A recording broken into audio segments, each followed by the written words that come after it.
મારું નામ શ્રીમાળી શંકરભાઈ, ગામ જલોદરા, તાલુકો વડગામ, બનાસકાંઠાના વતની છું અને છેલ્લા 15 વર્ષથી આવી વસ્તુ બનાવીને સમગ્ર અમુક એક્ઝિબિશનોમાં ભાગ લઉં છું. અત્યારે અમને ડીસા રોટરી ક્લબ હાથમાં આમંત્રણ આપેલું છે અને ત્યાં સ્ટોલ મારો મૂકેલો છે.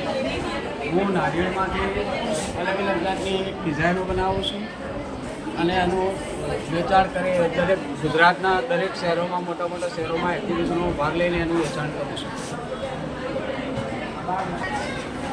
આ નારિયેળની કાસલીમાંથી આ કપ બનાવેલો છે. એ રીતે બાઉલ બનાવું છું, ચમચી બનાવીએ છીએ અને આખા નારિયેળમાંથી પણ આવી વસ્તુ એક જ નારિયેળમાંથી કોતરીને જે આ ડિઝાઇન બનાવી છે, આ છે, આ કાચબો છે, આ બધા એક એક નારિયેળને પૂરા નારિયેળની કોતરણી કરીને ડિઝાઇનો બનાવેલી છે.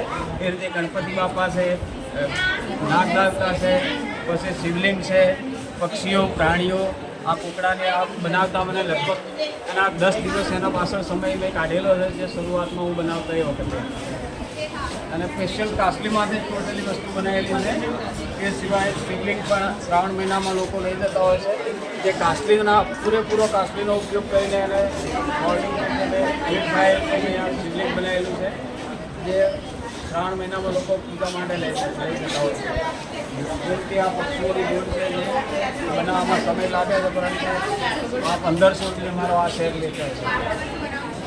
અને એન્ટિક આઇટમ સિવાયના કિચનો છે, પછી આ ભગવાન બુદ્ધાની મૂર્તિ છે, જે એક જ નારિયેળમાંથી કોતરી બનાવેલી છે.